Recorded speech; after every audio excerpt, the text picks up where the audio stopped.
All right, Jenny. I start every interview the same way, and you will not escape my brilliant question. The question is this: what's a formative decision you've had to make to get to where you are today? The decision I had to make was to get clear about my values and set up personal policies around them because I was a person that had a hard time saying no to people. But I found that if I created a personal policy, meaning that my no wasn't personal to you, this is just something I don't do, that helped me capture the time that I needed to be able to write this book, and also helped me become the person I wanted to be, not the bad person who was always saying no to people, but people who were pretty clear about their boundaries. And I found that it actually drew people to me because they knew they could ask me things.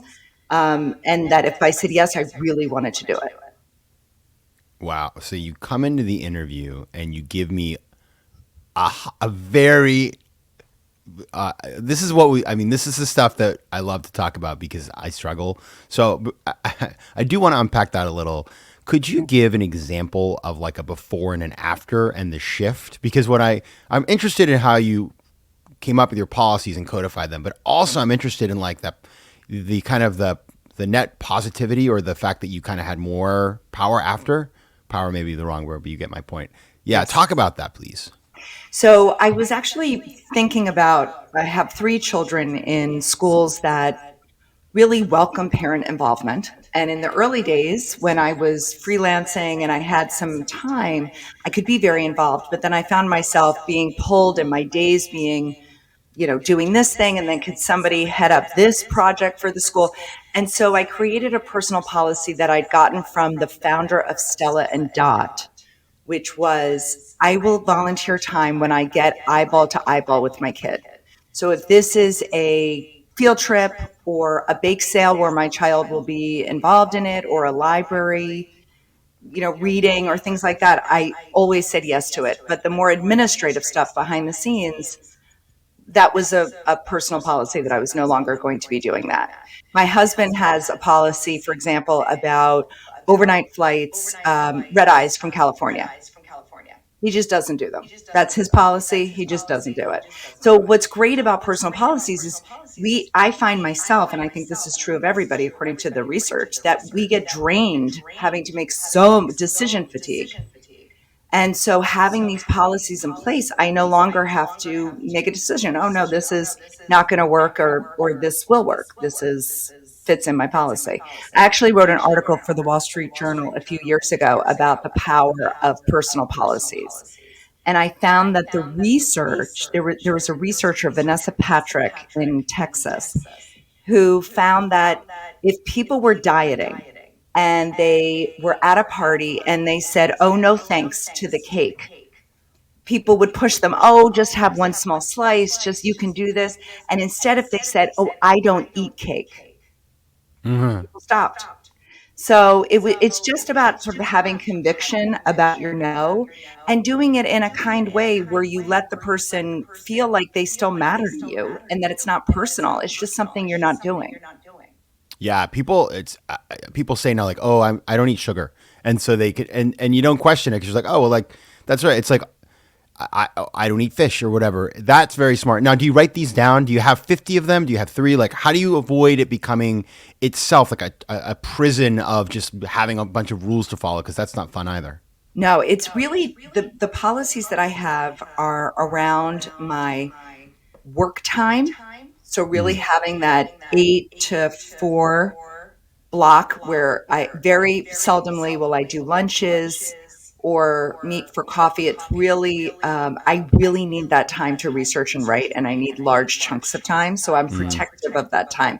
And actually, this is a quirk of mine, but I have reminders in my workspace about maintaining my boundary. So I don't have it on this desk because I'm not in my normal home, but I have a ceramic tiger that sits on my desk that acts as a boundary in my eyes. That's my boundary signal.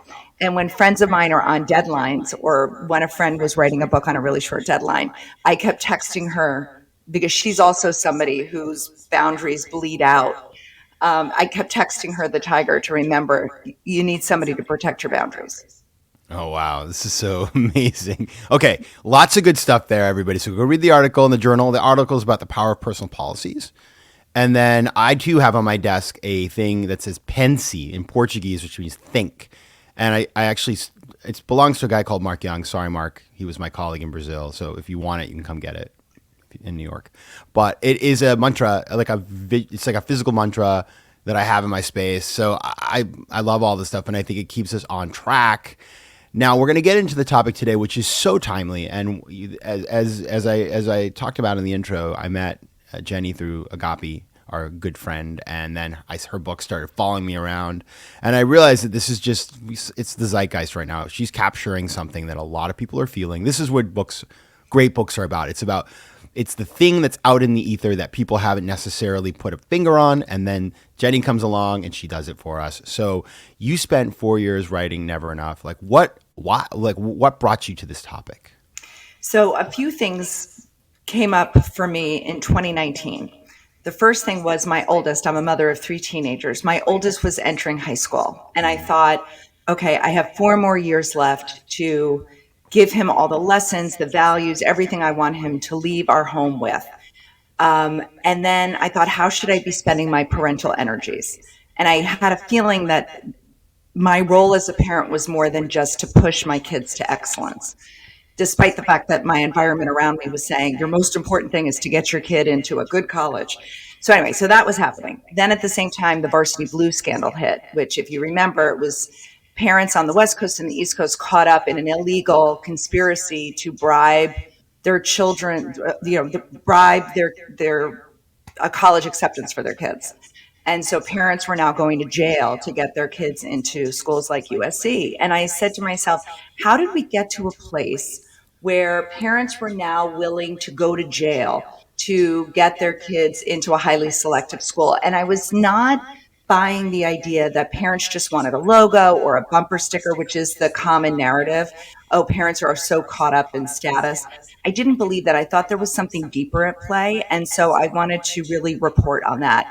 And then the final thing that led to the book was in 2019, I wrote an article for the Washington Post about how students in high achieving schools, that's what researchers call them. Those are competitive public and private schools all around the country, where kids go off to four-year colleges and have extracurricular offerings and AP classes, and it's sort of a competitive type of environment. Those kids were now officially an at-risk group. After kids in poverty, kids with incarcerated parents, recent immigrants, and children living in foster care, it's these students at these competitive schools. And my kids go to one of these competitive schools. And so I wanted to know in my home what I could do to buffer against this excessive pressure. And when researchers say they're at risk, what I mean by that is they are 2 to 6 times more likely to suffer from clinical levels of anxiety, depression, and substance abuse disorder than the average American teen. So we're not talking about occasional blues or being a little anxious. These are clinical levels. So that set me on the path. Wow. It's astounding to hear this because we have this perception, of course, in our society around like you mentioned, Varsity Blues. Like I was just like, these parents are selfish and they're using their privilege to engineer a system. And I mean, sure, there's part of that in there, but I never thought about the root cause, which is that there is all this anxiety. Even if you have quote unquote everything, you get up in the morning and you brush your teeth and you still have your kids to deal with, even if you're Lori Loughlin with your 2 influencer daughters, which that was a whole other element of that story. But there's a shift. You interviewed economists and sociologists, historians, and it's always good when a reporter writes a book because there's evidence behind it. It's not just platitudes, and things are different. It's not like it was in the 80s, right? It's not, it's like anybody who wasn't around, go watch Stranger Things. Like, other than the fact that they were getting attacked by Martians or whatever, it was kind of nice. And so what has changed? What's the secular shift that's making this a big problem? Yeah, exactly. So when I was growing up in the 70s and early 80s, life was generally more affordable. Hmm. Housing was more affordable, healthcare was more affordable, higher education was more affordable, food was more affordable. And so parents could afford to be more relaxed in their parenting and let their kids make mistakes and recover, because they generally believed that the kid would be able to replicate their childhood, if not do even better. In our country, we have this sort of tenet, this idea that every generation can do better than the next. But we are now seeing a generation that is not doing as well as their parents. And so it's what I found was that there are these macroeconomic forces that parents are raising their kids in. And the job of a parent is to raise a child to thrive and survive when the parent is no longer around, right? So if parents are sensing this steep inequality, crush of the middle class, hyper competition that's been shepherded in with globalization, they are absorbing these macroeconomic forces and becoming, in the words of researchers, social conduits, you know, helping to prepare kids for this unknown future. We don't know what the majority of jobs will be like for our kids. So what are we preparing our kids for? And that's causing an anxiety. And and what parents, particularly in the top 25% of household incomes who have disposable income, these parents seem to have bet big that getting your kid into a highly selective college will act as a kind of life vest in a sea of uncertainty. They'll keep the kid afloat no matter what comes their way. And unfortunately, that life vest that parents are trying to protect their kids with has become a lead vest that's drowning too many of the kids that it's trying to protect. Now, at the same time, I'm sure many folks who are listening were paying attention when the Surgeon General of the U.S., Vivek Murthy, came out with a piece, I believe in the New York Times, about the epidemic of loneliness in our society.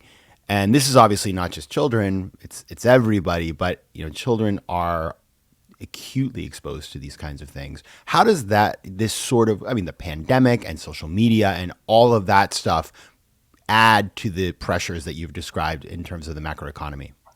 Absolutely. So when we think about anxiety and when we think about loneliness and depression, at the root, at one of the roots, is this unmet need to matter, to be valued for who we are at our core, away from our achievements, away from how we look, away from how many likes we get.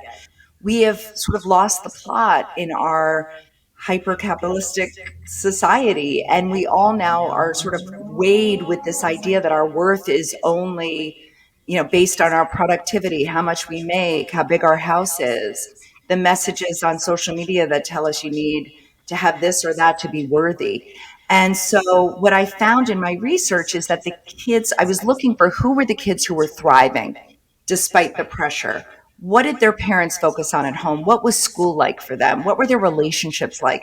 And what I found was that these kids who felt like they were valued for who they were at their core, by their family, by their schools, by their communities, and who were depended on to add meaningful value back to their families, to their schools, to their communities, those kids had what researchers call a high level of mattering. They felt deeply valued, and that acted like a protective shield against anxiety, against depression. So they still, would encounter setbacks and failures, but they were not an indictment of their worth. So the kids who seem to be doing the worst are kids who feel like their worth is contingent on their performance. The other group of kids who also weren't thriving were kids who were so focused on their own resumes that they were never dependent on or asked to give back in any meaningful way. And what those kids lacked was social proof that they mattered. So the answer to your question about loneliness is this idea that so many of us have this unmet need to matter.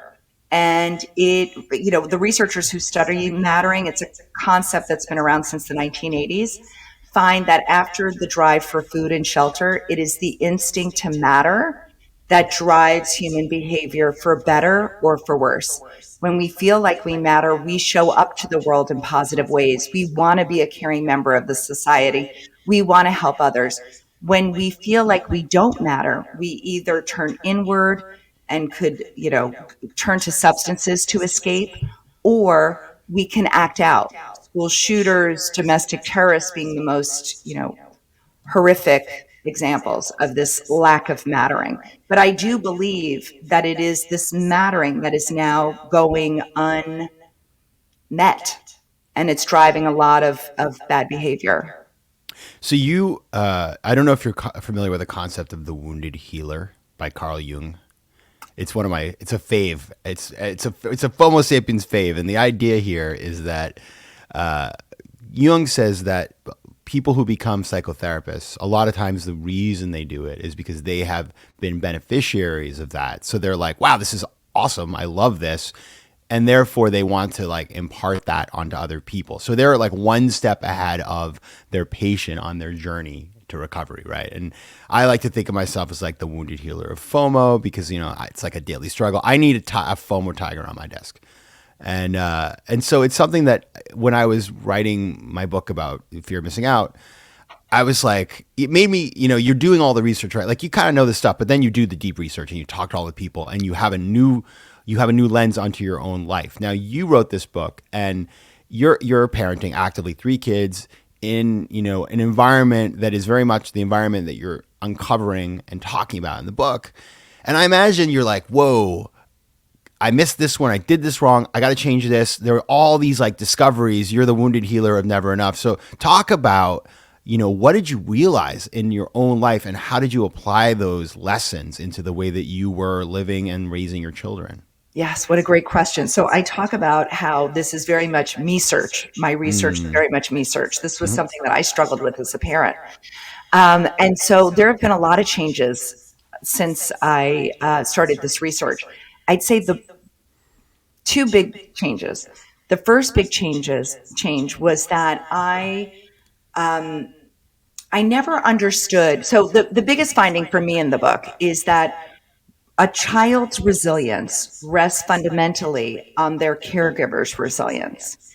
And a caregiver's resilience rests fundamentally on the depth and support of their relationships. So I used to think of resilience as long as I, took my bubble bath, drank my tea, went for walks, had the occasional coffee with a friend, that slept 8 hours, that I could be resilient. And I think in many ways I was resilient. And then COVID hit. And I was trying to write this book, helping 3 teenagers do Zoom school. And I started digging into the research on what resilience really is. And resilience is really, it fundamentally rests on our relationships. And it's not that the parents or me didn't have friends. We had friends.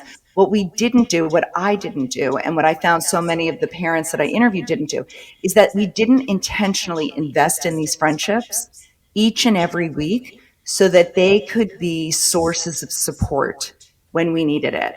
So I'm not saying put an oxygen mask on us before we help our kids. I'm saying to have 1 or 2 or 3 friends around us who can see when we are gasping for air and put the mask on for us. That's a very different kind of relationship than somebody you go and have coffee with. I'm saying that in order for us to be resilient and not to be lonely, we need to have intentional time with friends where we are vulnerable, when we invite them into our messy lives. And actually, we have a friend in common that we just mentioned who lives in my building. And I talk about my group of wonderful neighbors. We've sort of re-villaged in New York City in this building. We have a bunch of families that are the same age. And not only do I rely on them to help me through the hard times, I sort of bring them in with me and ask for advice. So it's really the big thing for me. The big takeaway was I need to really focus on my own resilience first so that I could be that source of support for my kids. So during COVID, what I did was I set up an hour Zoom with 2 of my closest friends of 30 years. And no matter what, we had that 1 hour Zoom where we were seen and heard and we talked about our feelings. We were vulnerable, and that carried me through COVID. It's such a good point. I was talking about this the other day. many of us live very transient lifestyles nowadays. Like, go back 100 years, talk to your ancestors. Like, they lived in one place pretty much their whole lives. So they had deeply networked community around them. So when things weren't going right, people could spot it. Nowadays, you could kind of hide out and constantly be changing who you're seeing, and there's no continuity. You're never kept accountable. People don't know what's going on with you. We're all good marketers now. We know how to put the filters on and do the Instagram so that it looks great. And you always, you hear these stories of people who are in deep pain, and oftentimes take drastic measure, and you're like, but they look so happy on the gram, right? But underneath was the pain, but they were moving around so much, nobody could kind of perceive that. So it's something really powerful to think about. It's like, can you sit down and make the list of the 4 people that you want to be? I have my best friend and I, we talk every day on the phone, and he's super in touch with what's going on. We've been friends since college. And it is true that, like, if something is off, like, that's where I go. Thank you, Jason. And it is important. Now, I want to talk about the concept of mattering, because it sounds really good. It makes sense. But then I think about, it's like, I always think about that person who's got a 13-year-old who's, going through all the things, locked in their room. Mom or dad comes in, or caretaker comes in, and it's like, I love you. You're great. Don't worry about the cyber bullies. But that kid, it's like, you can't get into that kid's head, and they're unreachable. How do you make sure that you are transmitting that support and that it's actually arriving and being received by a young person? Yes. So 2 things for that 13-year-old, feeling cyberbullied. One is, you know, our children are meant to be individuating, pulling away from the family. It does not mean that parents should be pulling away too. So we parents have to get in there even when the doors are closed. We need to knock on the door. My husband, like your FOMO, my husband has branded something called NOFAs and OFAs. NOFAs are non-optional family activities, and OFAs are optional family activities. So in our home, when the doors are closed too much, he issues a NOFA. And it could, the kids could decide how they want to spend that time, but we sort of demand family time, even when they sometimes don't feel like they want to do it. I would say that often, and this was certainly my strategy before researching the book, is that I would always try to solve for my kids' happiness. What I have realized is that a more fruitful way to approach it is to solve for their mattering. So if you have a child who you are making them feel valued, but they are not getting social proof out in the world that they are valued, think about how you can integrate them into an elderly neighbor who needs help, mowing her lawn or getting her groceries, or a food pantry that needs help stocking the shelves. Think about what you could do as a family to show that child social proof that they matter. Helping the grandparents with electronics, helping lonely grandparents, just setting up a 1-hour Zoom and a Quizlet, to have like a family trivia night.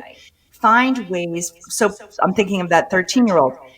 They could become the family tech expert. They could become the grandparent tech expert, where they have a role. They are valued for something that is important to them, which is, maybe gaming or whatever it is. So it's not solving for their happiness. It's solving for their mattering. Where can you show them that they have value in the community? I love that, because I think, what's so pernicious for so many of us is that reference anxiety. It's that I'm not the best soccer player. I can't sing. I'm not pretty, whatever. And which may or may not be true, but these things get in our heads. But if you can find something, even if it's being the tech expert in your house, which, is no great achievement, but still it's something, but it's your thing, and everybody recognizes it. I was thinking, I'm sure you've thought of this too. I think about like little Prince Harry helping his grandmother, the Queen, with a television back in when he was at Eton or whatever. It's like, it was his thing that in the family, everybody would defer to him. And so he mattered. It's a beautiful concept that anybody can integrate with their kids and just find that one thing and then do it with them. Now, I do want to end with, you offer a series of questions on how parents can reflect on the pressure at home. And I think it's important for folks to have like just easy ways of just like a stop, drop, and roll kind of thing. And like, let's just assess what's going on here. Because if you don't do that, then you're not, you haven't started the process. So what can people, what can they be on the lookout for? What are those like flashing warning signs that they should be questioning? So, Tina Payne Bryson, who's a psychoanalyst, gave me these 4 questions that I found helpful in my own home to see what kind of messages you're sending your kids around achievement and how much you prioritize it. So, the first one is look at your child's calendar outside of school. The second one is look at how you spend your money as it relates to your child. The third one is take note of what you ask your child about. When they walk in the door, what's the first thing you're asking them? Is it about the Spanish quiz, or is it what did they have for lunch?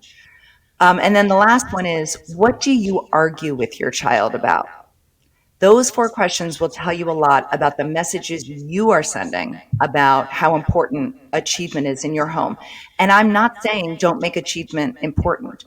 What I'm saying is be ambitious for more with your children. Teach them, give them the skills to strive in healthy ways. And teach them importantly that when things are going wrong, to never worry alone. That's a Ned Hallowell phrase. And to me, I've adopted it in my home and my children. I said, this is our family mantra: never worry alone. Never worry alone. I have not heard that before, but it's very powerful, especially in a place where people feel so lonely. Being able to open up to people and not carrying the entire weight on your shoulders. So the theme of this season is how to crush it without getting crushed. And this is for the kids out there. Kids, you can crush it without getting crushed, but for everybody, because if you're an ambitious person out in the world and you want to be a great parent and you want to be a great professional and all these sorts of things, and you aren't succeeding in parenting and you don't know what to do and you're taking it all on yourself, you're not going to be very happy. You're going to get crushed. So this is all extraordinarily valuable advice. Now, if you want to find out more about the book, Never Enough, and about Jennifer, you can go to her website. It is jenniferbwallace.com. You can also find her on Instagram. Very nice Instagram. I was just there. It's at Jennifer B. Wallace. The book is out now. It's called, again, Never Enough. And Jennifer Wallace, thanks a lot for being here. Thank you so much.